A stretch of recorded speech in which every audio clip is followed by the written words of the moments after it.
రాష్ట్రంలో ఉన్నటువంటి IAS IPS అధికారులు నిష్పక్షపాతంగా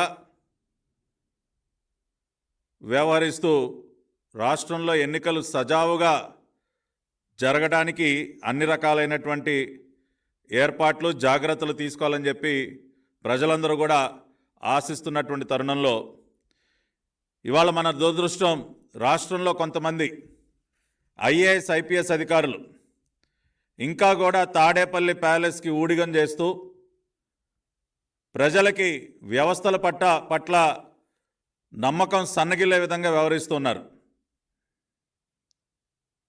నేను ఇక్కడ కొంతమంది అధికారులపైనే నేను మాట్లాడుతున్నా, మొత్తం అధికారులు అందరి గురించి మాట్లాడట్లా.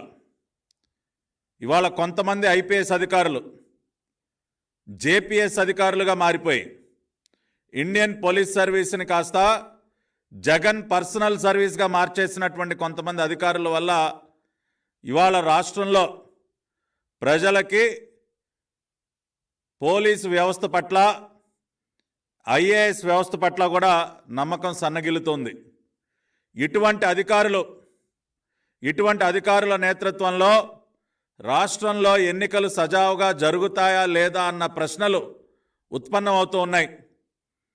ఇటువంటి సందర్భంలో బాధ్యత గల ప్రతిపక్షంగా మరి అటువంటి అధికారులని ప్రశ్నించడం తప్ప, ఇవాళ భారత రాజ్యాంగంలో ఎక్కడైనా తప్పు చేస్తున్నటువంటి ఐఏఎస్ ఐపీఎస్ అధికారులని మీరు ప్రశ్నించకూడదు, మీరు చూస్తూ కూర్చోవాలి, వాళ్ళు ఏ రకంగా ఎన్ని రకాల వేషాలు వేసినా ఎన్ని రకాలుగా అడ్డగోలుగా వ్యవహరించినా ఎటువంటి తప్పులు చేసినా కూడా దేశంలో ఏ పౌరుడు ఏ రాజకీయ పార్టీ మాట్లాడకూడదని చెప్పి భారత రాజ్యాంగంలో ఎక్కడైనా రాసుందా?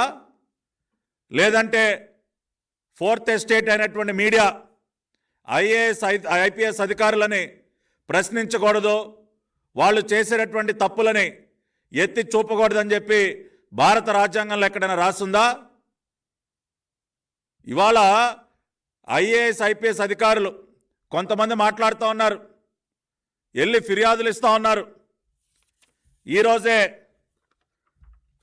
చీఫ్ ఎలక్షన్ కమిషనర్, ఇక్కడ ఉన్నటువంటి CEO chief electoral officer election commission of India వారికి ఐపీఎస్ అధికారుల సంఘం తరఫున విజయవాడ నగర పోలీస్ కమిషనర్ శ్రీ కాంతిరాణా టాటా గారు, ఎం రవీంద్రనాథ్ బాబు గారు ఐపీఎస్, వీరిద్దరూ వెళ్ళి ఫిర్యాదు ఇవ్వటం జరిగింది.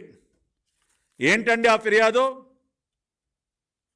ఆ ఫిర్యాదు వివరాల్లో కనుక వెళ్ళినట్లయితే, తెలుగుదేశం పార్టీ పక్షాన మరి మా పార్టీ జాతీయ ప్రధాన కార్యదర్శి పాలిట్ బ్యూరో సభ్యులైనటువంటి వర్ల రామయ్య గారు కానివ్వండి, లేదంటే మా పార్టీకి చెందినటువంటి ఇతర నాయకులు ఎన్నికల కమిషన్ ఇక్కడ ఉన్నటువంటి చీఫ్ ఎలక్టరల్ ఆఫీసర్ గారికి అనేక ఫిర్యాదులు ఇచ్చారంట.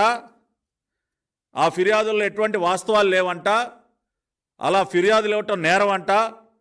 అదేవిధంగా మరి ఈనాడు ఆంధ్రజ్యోతి పత్రికల్లో ప్రచురితమైనటువంటి కొన్ని వార్తలను కూడా కోట్ చేస్తూ ఒక 6-7 పేజీల ఫిర్యాదుని ఇవాళ ఇవ్వటం జరిగింది. వీళ్ళు ఫిర్యాదులో రాస్తారు, unfortunately the media houses with their vested interests and party affiliations are taking sides of political parties and publishing derogatory, defamatory content against the police officers without any evidence, logic or reason. ఏంటి sir, పత్రికలు ఎటువంటి ఎవిడెన్సులు లేకుండా మీ పైన వార్తలు ప్రచురిస్తూ ఉన్నాయా?